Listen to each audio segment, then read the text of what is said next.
కేంద్రంలో మళ్లీ వచ్చేది బీజేపీ ప్రభుత్వమే అని జయశంకర్ భూపాలపల్లి జిల్లా బీజేపీ నాయకులు అన్నారు. బీజేపీ ఎంపీ అభ్యర్థి ఆరూరి రమేష్ ను గెలిపించాలని కోరుతూ భూపాలపల్లి పట్టణంలో ఎన్నికల ప్రచారం చేపట్టారు. మెయిన్ రోడ్లో ఉన్న షాపులకు వెళ్లి బీజేపీ అభ్యర్థి ఆరూరి రమేష్ ను గెలిపించాలని కోరారు. ప్రజలు చాలా స్పష్టంగా ఉన్నారని, బీజేపీ పార్టీకి సానుకూలంగా ఉన్నట్లు తెలిపారు. రాజ్యాంగాన్ని మారుస్తారని కాంగ్రెస్ పార్టీ దుష్ప్రచారం చేస్తుందని, రాజ్యాంగాన్ని బీజేపీ ఒక భగవద్గీతలా చూస్తోందని, రాజ్యాంగాన్ని మార్చే సంస్కృతి కాంగ్రెస్దే అని ఎద్దేవా చేశారు. నరేంద్ర మోడీ గారి యొక్క నాయకత్వాన్ని, నరేంద్ర మోడీ గారి యొక్క మరి పనితనాన్ని బలపరుస్తూ ఉన్నారు. చాలా సంతోషం. మేమైతే బాగా హ్యాపీగా ప్రచారం చేస్తూ ఉన్నాం. ఏ ఒక్క వ్యక్తి కూడా బీజేపీకి, నరేంద్ర మోడీకి ఎందుకు ఓటేయాలనేటువంటి విషయాన్ని ఎక్కడ కూడా ప్రశ్నించినటువంటి సందర్భం మాకు ఎక్కడ కూడా ఎదురు కాలేదు. ఇది మేము చాలా అంటే ఊహించలేనటువంటి పరిణామం. ఇది మాకు చాలా శుభసూచకమైనటువంటి అంశం. కాబట్టి ఈరోజు ప్రజలందరూ కూడా స్వచ్ఛందంగా మేము అడుగుతూ ఉన్నాము కాంగ్రెస్ ప్రభుత్వాన్ని, కాంగ్రెస్ పార్టీని,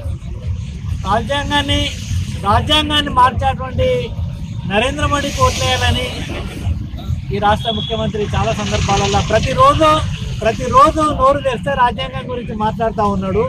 కానీ ఈరోజు భారత ప్రధానమంత్రి మొట్టమొదటిసారి 2014లో ఈ దేశానికి ప్రధానమంత్రి అయిన తర్వాత నేను ఈరోజు భారత రాజ్యాంగం ఏదైతే రచించినటువంటి డాక్టర్ బిఆర్ అంబేద్కర్ గారు ఉన్నారో, ఆ యొక్క అంబేద్కర్ గారి యొక్క చలవ వల్లనే ఈరోజు నేను ఒక బీసీ నాయకునికి, ఒక ఛాయ అమ్ముకున్నటువంటి వ్యక్తిని ఈ దేశానికి ప్రధానమంత్రిని కాగలిగిన అంటే అది కేవలం భారత రాజ్యాంగం పట్ల ఉండబడినటువంటి విలువలు మాత్రమే నన్ను ఈరోజు ఈ స్థాయికి తీసుకుపోయినటువంటి విషయాన్ని సాక్షాత్ భారత ప్రధానమంత్రి ఈరోజు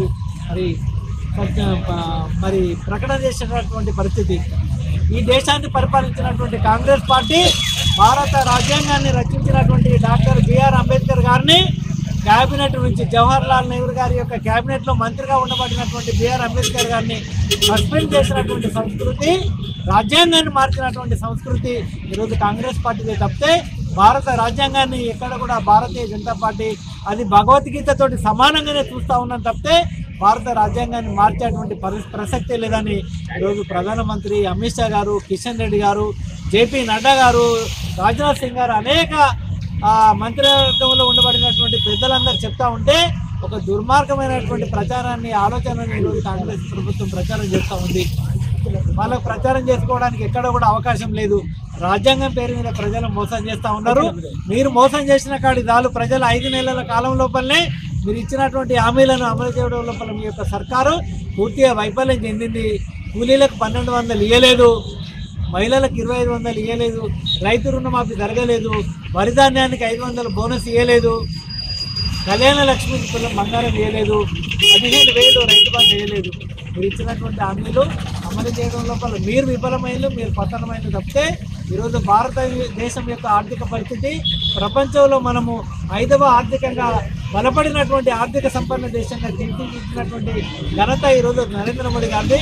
ఈ దేశంలో ఉండబడినటువంటి బడుగు బలహీన వర్గాల ప్రజలందరికీ కూడా సంక్షేమ పథకాలు అందరికీ అందాలనేటువంటి ఏకైక లక్ష్యంతో పార్టీలకు అతీతంగా దేశ ప్రజల కోసం ఆలోచించి సంక్షేమ పథకాలు అమలు చేస్తున్నటువంటి నరేంద్ర మోడీ గారి పట్ల ఈరోజు దేశవ్యాప్తంగా గ్రామీణ ప్రాంతాలలో సైతము ఈరోజు నరేంద్ర మోడీ అంటూ ఉన్నారు. కాబట్టి తప్పకుండా వరంగల్ పార్లమెంటు నియోజకవర్గ ప్రజలకు విజ్ఞప్తి చేస్తూ ఉన్నాం. ప్రధానంగా భూపాలపల్లి నియోజకవర్గ ప్రజలందరికీ కూడా పార్టీలకు అతీతంగా కాంగ్రెస్ గల్లీలో ఉన్నది, ఢిల్లీలో లేదు, టీఆర్ఎస్ గల్లీలో లేదు, ఈరోజు ఢిల్లీలో లేదు. కాబట్టి మీరందరూ కూడా గల్లీలో ఉండబడినటువంటి భారతీయ జనతా పార్టీ నరేంద్ర మోడీ గారి యొక్క నాయకత్వాన్ని బలపరిచి బీజేపీకి ఓట్లేవాల్సిందిగా మీ అందరికీ విజ్ఞప్తి చేస్తా ఉన్నాను. భారత్ మాతాకి జై.